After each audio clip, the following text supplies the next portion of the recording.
The phone rang at exactly 2:47 in the morning, inside Kensington Palace. The sound cut through the silence like a blade. Prince William's hand reached for the device before his eyes fully opened. The screen glowed in the darkness. Unknown number? But William knew. He always knew. His jaw tightened. His fingers hovered over the green button for 3 long seconds. Then he pressed it, Harry, and the voice on the other end was broken, shaking. I need to talk to someone. William sat up slowly in bed. Catherine stirred beside him, but didn't wake. He'd learned to take these calls quietly, carefully, like diffusing a bomb in the dark. "It's nearly 3 in the morning, William said softly. I know. "I know what time it is," Harry's voice cracked. God will, I don't know what I'm doing anymore." William closed his eyes. This was the 4th call in 2 weeks. Each one came late. Each one pulled him back into a storm he'd been trying to escape, but this was his brother. "Give me a moment," William whispered. He slipped out of bed, grabbed his robe, and walked barefoot down the cold palace corridor. His security detail noticed but said nothing. They'd seen this before. If you're finding this story gripping, hit that subscribe button now. You won't want to miss what happens next. William entered his private office and closed the door. The room smelled of old leather and Earl Grey tea. He sat in the chair by the window, looking out at the dark London sky. "I'm here," he said. "Talk to me." Harry was silent for a moment.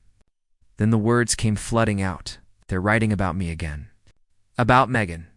About the kids. They twist everything. Will, everything we say. Everything we do. I thought leaving would make it stop. I thought distance would help. But it's worse. It's so much worse." William's throat tightened. He wanted to say something. Anything. But he'd learned that sometimes silence was safer than words. "I wake up angry," Harry continued. "I go to sleep angry. And I don't know who I'm angry at anymore. The press. The family. Myself. Harry, do you ever think about Mom?" Harry's voice dropped to barely a whisper. "Do you ever think about how she must have felt? Trapped. Watched. Hunted." William's breath caught. The mention of their mother always did this. It pulled the ground from beneath him. "Every day," William admitted. "I think about her every single day." The line went quiet. William could hear Harry breathing on the other end, shallow, uneven. "I miss you," Harry finally said. "I miss my brother." William's hand gripped the phone tighter. Those words? Those 5 words broke something inside him that he'd been holding together for years. "I miss you too," William said, and he meant it. But then Harry said something that changed everything. "Well, I'm thinking about coming back. Not permanently. Just for a visit. To see Dad, to see the family, to see you." William's heart started racing. The palace, the protocols, the press, the wounds that hadn't healed. He thought of Catherine. The children, the careful balance they'd built. He thought of the chaos that followed Harry wherever he went now, and in that moment, sitting alone in his office at 3 in the morning, Prince William made a decision that would set everything in motion. A decision that would require a code, a warning system, something the guards would recognize immediately. "When are you thinking of coming?" William asked slowly. Asterisk Harry's answer came quickly. Too quickly. "Next month. Maybe sooner. I haven't told anyone yet. Just you." William stood and walked to the window. London stretched out before him, sleeping and unaware. He pressed his forehead against the cool glass. "Does Meghan know?" he asked, silence. Double quotes. "Harry, does Meghan know you're calling me?" "She knows I miss home," Harry said carefully. "She knows I'm struggling." That wasn't an answer. William recognized the deflection. He'd heard it before. The brothers had once shared everything. Now they spoke in half-truths and careful words. "You need to think about this," William said. "Really think about it. Coming back isn't simple anymore. It's my home, Will." "Is it?" The words came out harsher than William intended. He softened his voice. "I'm not trying to hurt you. I'm trying to be honest. Things have changed. You've changed. We've all changed. Harry was quiet for a long moment. When he spoke again, his voice was different. Harder. So I'm not welcome anymore. That's what you're saying? That's not what I'm saying. Then what are you saying? William rubbed his eyes. He was exhausted. Exhausted from the calls, the tension, the constant weight of trying to be a brother and a future king at the same time. I'm saying it's complicated, William said finally. Everything's complicated with you now, Harry shot back. Everything has rules, protocols, permissions. When did you become so much like them? The accusation stung because part of William feared it was true.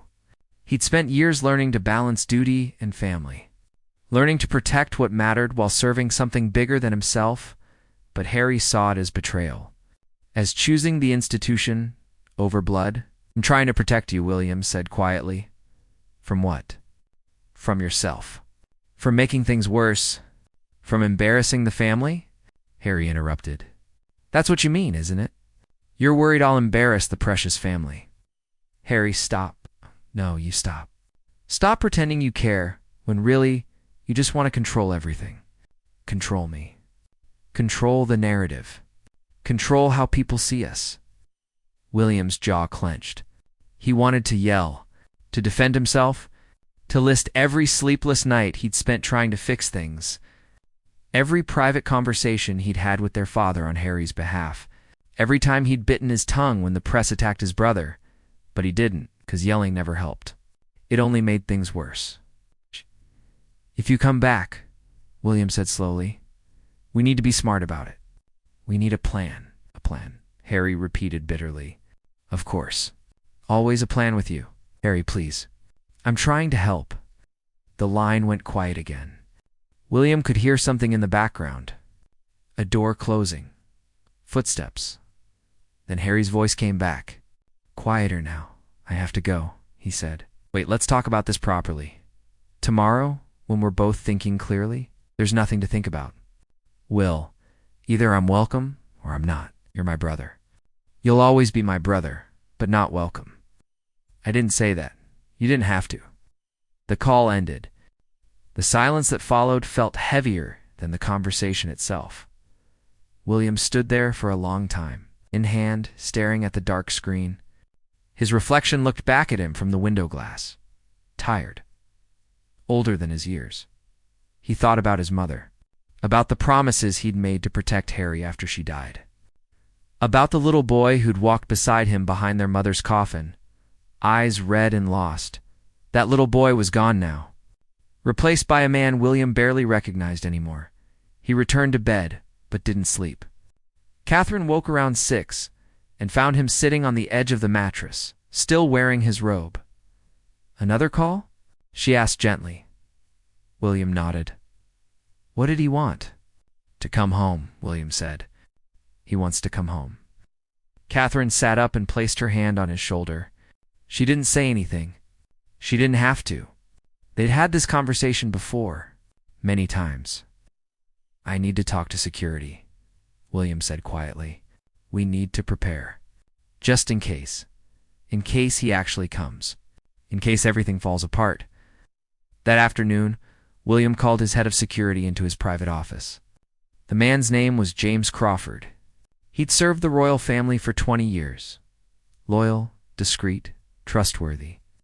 I need to establish a protocol, William said. Something quiet. Something only the inner team knows. Crawford listened carefully. My brother calls. If he shows up unannounced, if there's any situation that requires immediate alert without public alarm, I need a code. What kind of code, sir? William thought for a moment. He needed something simple. Something that wouldn't raise questions from outsiders, but would signal his team immediately. Something that meant, Harry is here. Be ready. This could go either way. Condition blue, William said finally. Crawford wrote it down carefully. Condition blue. Understood, sir. And what does this signal exactly? William chose his words carefully. It means potential volatility. It means my brother may be in a difficult emotional state. It means we need to be prepared for unpredictability while maintaining complete discretion. Should the Princess of Wales be notified when Condition Blue is activated? Yes. Catherine should know immediately. But no one else outside the core security team. Not staff. Not other family members unless absolutely necessary? Crawford nodded. And if the situation escalates? William hadn't thought that far. He didn't want to think that far. But Crawford was right to ask. They needed a plan for every scenario. Then we moved to Condition Red, William said. But let's hope it never comes to that. The code was established that day. The guards were briefed. The inner circle was informed. Everything was set in motion quietly, efficiently, the way the royal family had always handled private matters. But William felt sick about it. He was creating a warning system for his own brother. His only brother. The person he'd once shared everything with. 3 weeks passed. Harry didn't call again. William told himself that was good. Maybe Harry had reconsidered. Maybe the impulsive idea of returning had faded. Maybe things would stay stable. He should have known better. It was a Tuesday morning. William was having breakfast with his children when his phone buzzed. A text from Crawford. He's here. 2 words. That's all it took for William's heart to drop. Where? William typed back. Landed at Heathrow 20 minutes ago. Alone, heading to Kensington. William set down his phone carefully. George was telling him about a football match at school. Charlotte was drawing on a napkin. Louis was eating toast upside down, giggling. Normal. Everything was normal, except nothing was normal. Darling, he said to Catherine. She looked up from her tea and saw his face.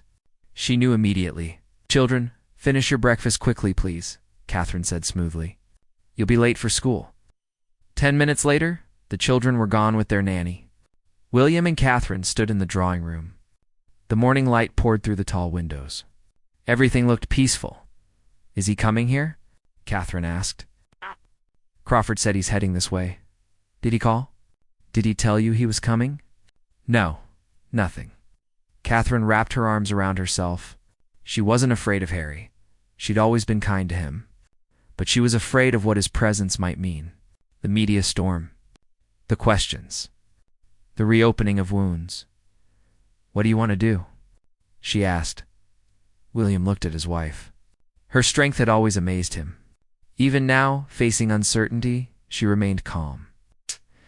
I want to see him, William said. He's my brother. If he came all this way, I need to see him. Catherine nodded. Then we'll see him, together. No, William said quickly. I should do this alone. At least at first. William, please, Catherine, trust me on this. She studied his face for a long moment. Then she nodded. William's single quotes. Phone rang. Crawford again. Sir, he's at the gate. He's asking to see you. William closed his eyes. This was it. The moment he'd been dreading and hoping for all at once. Let him in, William said. Activate Condition Blue, but keep it low profile. I don't want this turning into a spectacle. Understood, sir. William ended the call. His hands were shaking. He pressed them flat against his sides. I'll be in my study, Catherine said softly. If you need me. William stood alone in the drawing room waiting, listening. He heard the crunch of gravel outside. Car doors, footsteps. Then a knock at the door. William opened it himself. He didn't wait for staff. This moment was too personal. Too raw. Harry stood on the other side. He looked thin, tired. His beard was unkempt. His eyes were red-rimmed. He wore jeans and a wrinkled shirt. He looked nothing like a prince. He looked like someone who hadn't slept in days. Hi, Harry said quietly. Hi, William replied.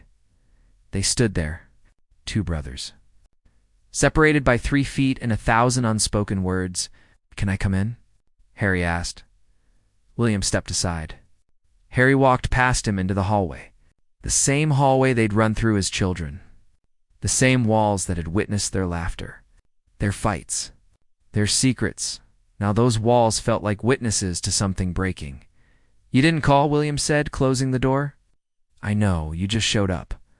I know, Harry. Why? Harry turned to face him. His eyes were full of something William couldn't quite name. Desperation. Anger? Grief? Because if I'd called, Harry said slowly, you would have talked me out of coming. He was right.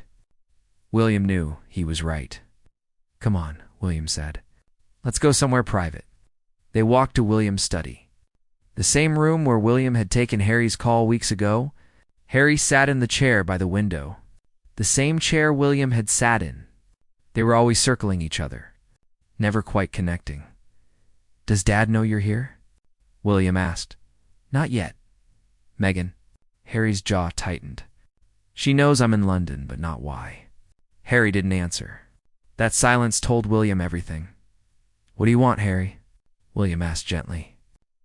Why did you really come? Harry looked out the window at the gardens, at the world he'd once belonged to. When he spoke, his voice cracked. I came because I'm drowning, Harry whispered, and I don't know how to save myself anymore. The words hung in the air between them. William felt his chest tighten. This was his little brother, the boy he'd protected, the boy he'd promised their mother he'd always look after. Talk to me, William said, sitting across from him. Harry's hands gripped the armrests of the chair. His knuckles turned white. Everyone thinks I have it all figured out, Harry began. Everyone thinks I'm free now, happy, living my truth. All those words people love to use. But the truth, Will. The truth is, I'm more trapped than I ever was. What do you mean? I left to escape one cage and built another one around myself. Different bars. Same prison. William wanted to interrupt, to defend, to argue, but something told him to stay quiet, to let Harry speak. Every decision I make gets analyzed, criticized, turned into a headline. When I was here, at least I knew the rules. I knew what was expected. Now, I'm making it up as I go and failing constantly. Harry's voice grew thick with emotion. I thought leaving would make me feel whole, but it just made me feel split in half. Part of me is in California with my family. Part of me is here, and neither part feels complete. Why didn't you tell me this before? William asked.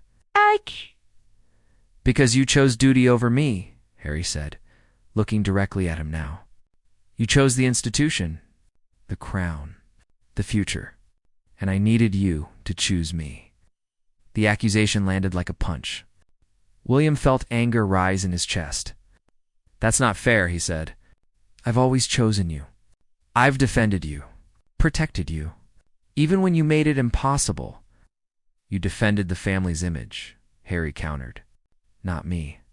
There's a difference. You think I don't struggle with this? William's voice rose. You think it's easy for me? Watching my brother destroy himself while I have to smile for cameras and pretend everything's fine? Then stop pretending. Harry stood up suddenly. Stop being the perfect prince for 5 seconds and just be my brother. I am your brother. No, you're not. You're the heir. You're the future. You're everything they want you to be. But you're not the brother I grew up with. William stood too. They faced each other. Two men carrying decades of pain neither had properly addressed. You want honesty? William said, his voice shaking. Fine. I'm angry at you, Harry. I'm angry that you left. I'm angry that you aired our family's problems for the world to see.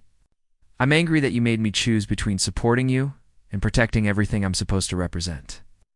I never asked you to choose, Harry said quietly. Yes, you did. Every time you spoke publicly about us. Every interview. Every revelation. You forced me to choose. Harry's eyes filled with tears. I was trying to survive. So was I. William's voice cracked. You weren't the only one suffering. Harry, you weren't the only one affected by what happened to Mum. But I didn't have the luxury of falling apart. I had to hold it together. For you, for everyone. The room fell silent. Both brothers were breathing hard. Years of resentment had just spilled out in minutes. I never wanted to hurt you, Harry said finally. I just wanted to be free. And are you? William asked. Are you free? Harry wiped his eyes with the back of his hand. He looked young suddenly. Like the boy, William remembered. No, Harry admitted. I'm not. William felt something shift inside him. The anger was still there. The hurt. The betrayal. But underneath it all was something stronger. Love. Despite everything, he still loved his brother. Sit down, William said, his voice gentler now. Please. They both sat. The tension in the room changed. It wasn't gone, but it was different. Do you remember, William said slowly, when we were kids and you broke Granny's vase? The expensive one from China? Harry's lips twitched slightly. You told her you did it? You're 7. You were terrified. I couldn't let you take the blame. She grounded you for a month. Worth it. Harry looked at his brother. Really looked at him. Maybe for the first time in years. When did we stop protecting each other? Harry asked. I don't know, William said honestly.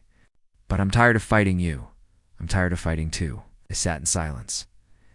Not the angry kind. The exhausted kind. The kind that comes after saying things that needed to be said. What happens now? Harry asked. William leaned forward, elbows on his knees. I don't know. I wish I had answers. I wish I could fix everything with one conversation. But it doesn't work that way. I know. Can't just show up unannounced, Harry. It doesn't work anymore. There are protocols. Security concerns. Media implications. I know that too, Harry said. I needed to see you. To see if there was anything left to save? There is, William said firmly. We're still brothers. That hasn't changed. That will never change, even if I can't come back. Even if I stay in California? William took a deep breath. This was the hard part. The part where love and duty had to find a way to coexist. You have to live your life, Harry. Make your choices. But you can't expect me to choose between you and everything else. It's not fair to either of us. Harry nodded slowly. He understood. Maybe for the first time, he really understood. Can I ask you something? Harry said, Anything, do you hate me? The question broke William's heart. No, he said, his voice thick with emotion. I could never hate you. I'm angry. I'm hurt. I'm confused about how we got here. But hate, never. Harry's shoulders shook. He put his face in his hands and cried, not the quiet, dignified tears expected of royalty. Real sobs, deep and raw and human. William moved to his brother's chair. He knelt beside him and put his hand on Harry's shoulder, just like he used to when they were kids and something scared Harry in the night. I've got you, William said softly. I've got you. They stayed like that for several minutes. 2 brothers. No cameras, no public. No expectations. Just grief and love tangled together in the morning light. When Harry finally composed himself, he looked embarrassed. Sorry, he muttered. I didn't come here to fall apart. Maybe you needed to, William said, returning to his chair. Maybe we both needed to. Harry wiped his face with his sleeve. What now? Now, William said, we figure out what's realistic. You can't live here anymore. You've made that choice. But that doesn't mean we can't find a way to stay connected. Private calls. Not at 3 in the morning. William gave a small smile. Scheduled visits. Coordinated with security and protocol. Nothing public unless absolutely necessary. It sounds so formal. Has to be, Harry. That's the reality now. But formal doesn't mean cold. It just means careful. Addy nodded. He understood even if he didn't like it. Does this mean condition blue gets deactivated? Harry asked suddenly. William froze. How do you know about that? I overheard one of the guards when I arrived. Condition blue is active. What is it, Will? Some kind of warning system for when I show up. William felt his face flush. He'd hoped Harry would never find out. Now he had to explain why he'd created a code for his own brother's presence. Yes, William admitted. After your call weeks ago, I needed a way to prepare. To make sure everyone was ready if you came back. To protect you and protect the family. Protect the family from me, you mean? No, protect everyone, including you. You're not always in the best state when you call or visit. Harry, I needed my team to understand that situation requires sensitivity. Not judgment, sensitivity. Harry looked hurt, then thoughtful. Then, surprisingly, he nodded. I get it, he said quietly. I hate it, but I get it. They sat together for another hour, talking about smaller things, memories, their children. Catherine, Megan, not the heavy topics. Just the everyday things brothers should share. Eventually Harry stood. I should go. I need to see Dad. Then I'm flying back tonight. Tonight? You just got here. I know, but I can't stay. Megan needs me home. And honestly, Will, being here hurts more than I expected. William walked him to the door. Outside, the car was waiting. Guards stood at attention. The world was watching, even when it couldn't see, Harry Williams said before his brother left. Next time, call first. Please. I will. And Harry, take care of yourself. Really take care of yourself. Harry gave a sad smile. You too, big brother. They hugged. Brief, awkward, but real. When they pulled apart, both had tears in their eyes. Harry got in the car. William watched it drive away. Down the gravel path. Through the gates. Back into a world where brothers could be continents apart even when standing next to each other. Catherine appeared beside him. She slipped her hand into his. How did it go? She asked. Better than I feared. Worse than I hoped. She squeezed his hand. They stood together watching the empty driveway. Do you think he'll be okay? Catherine asked. I don't know, William said honestly. I really don't know. That evening, William called Crawford to his office again. Condition Blue is officially over, William said. But keep the protocol in place.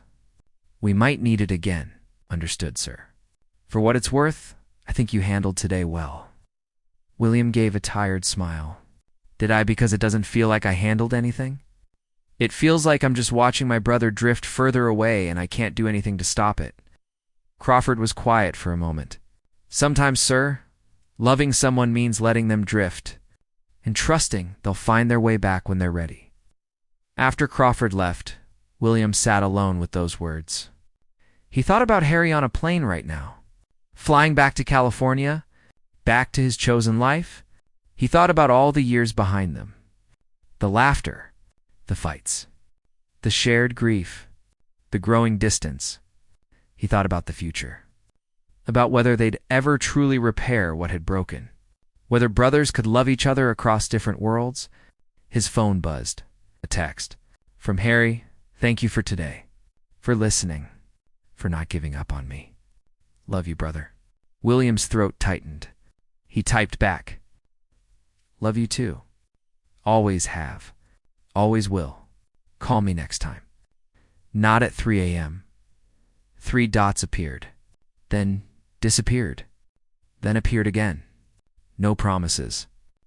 William smiled despite himself. That was Harry. Stubborn. Impossible. But still his brother. He put his phone down and looked out at the London evening. Lights were coming on across the city. People were finishing their days. Going home to families, to problems and joys and ordinary lives. He envied them sometimes. The simplicity of being unknown. But this was his life, his duty, his burden and his privilege.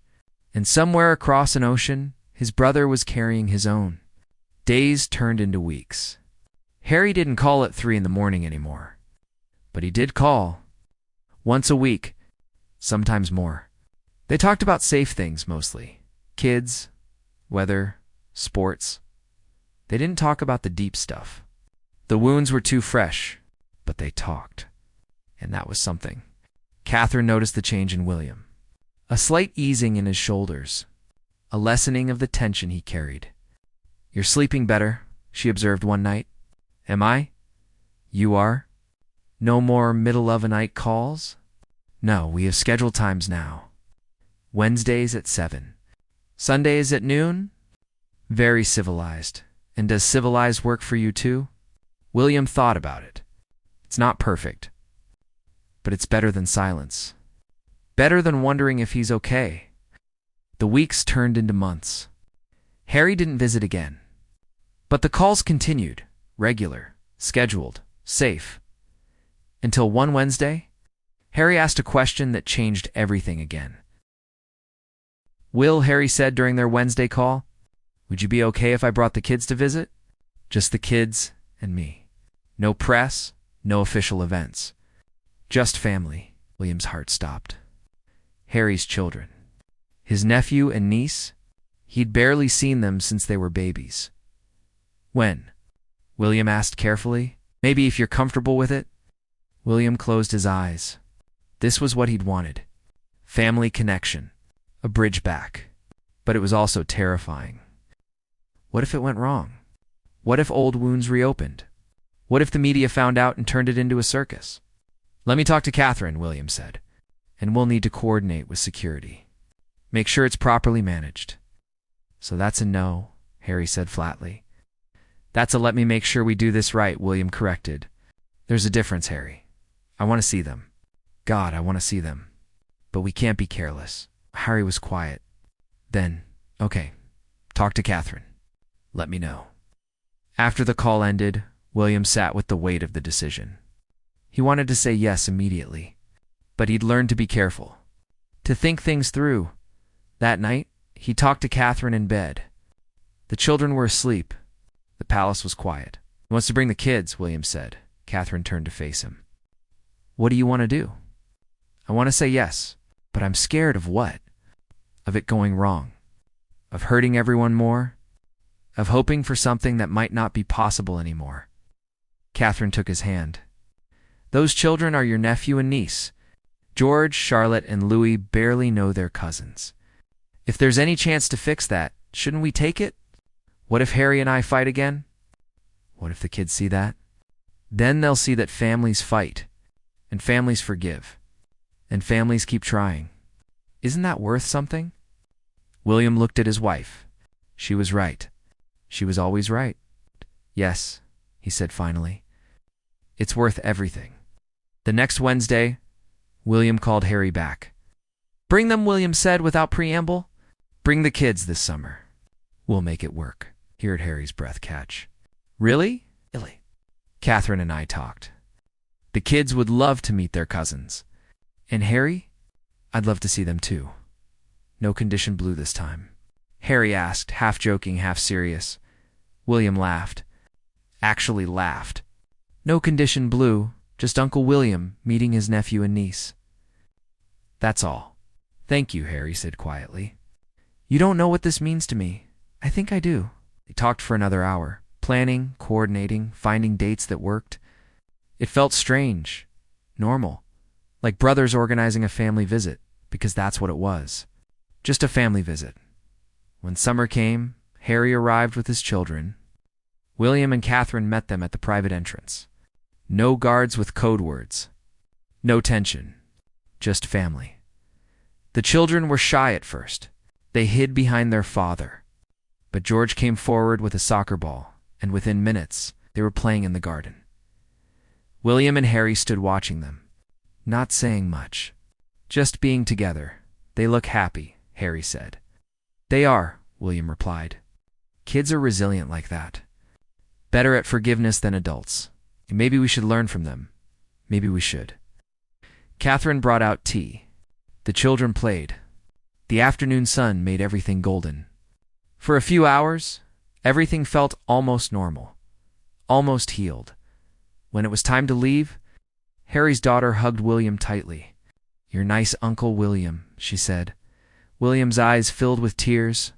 Such simple words. Such profound impact. "You're pretty nice yourself," he managed to say. Harry and William stood at the door. The same door where Harry had arrived that desperate morning months ago, but this time felt different. "Thank you for today," Harry said. "For giving us this, our family, Harry. This is what family does. We mess up. We hurt each other. But we keep trying, even when it's hard. Especially when it's hard. Longer this time. Genuine." "I'll call you Wednesday," Harry said. "I'll be waiting." After Harry left, William found Catherine in the drawing room. "That went well," she said. "It did. Better than I imagined." So what happens to Condition Blue now? She asked with a small smile. William thought about it. The code had been created out of fear, out of the need to protect everyone from uncertainty, but maybe the real protection came from trying. From staying connected, even when it was messy and imperfect and complicated. I think, William said slowly, Condition Blue is retired. We don't need a code for family. We just need to keep showing up. That night, William stood in his children's doorway watching them.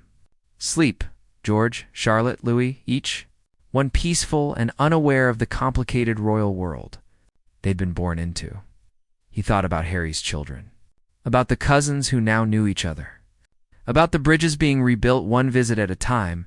He thought about his mother, about whether she'd be proud of them, for fighting, for hurting, but ultimately for choosing each other. His phone buzzed. A text from Harry the kids can't stop talking about today. Thank you for being the bigger man again. William smiled and typed back, I'm not the bigger man. I'm just your brother. That's enough. 3 dots appeared. That's more than enough. William put his phone away and went to bed. Tomorrow would bring new challenges, new complications. The press would write stories. People would judge. The royal family would continue being imperfect and human and complicated. But tonight, he'd reconnected with his brother, made space for healing, shown his children that family was worth fighting for, and somewhere across the ocean, Harry was doing the same. Were they fixed? No. Would there be more arguments? Probably. More late-night calls?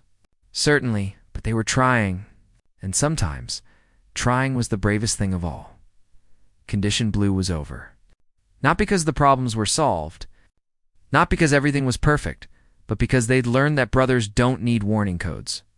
They just need each other, even when it's hard, especially when it's hard. The story of William and Harry wasn't finished. It would continue with ups and downs, good days and hard days, closeness and distance, but it would continue. Because despite everything, they chose each other, and that choice made all the difference.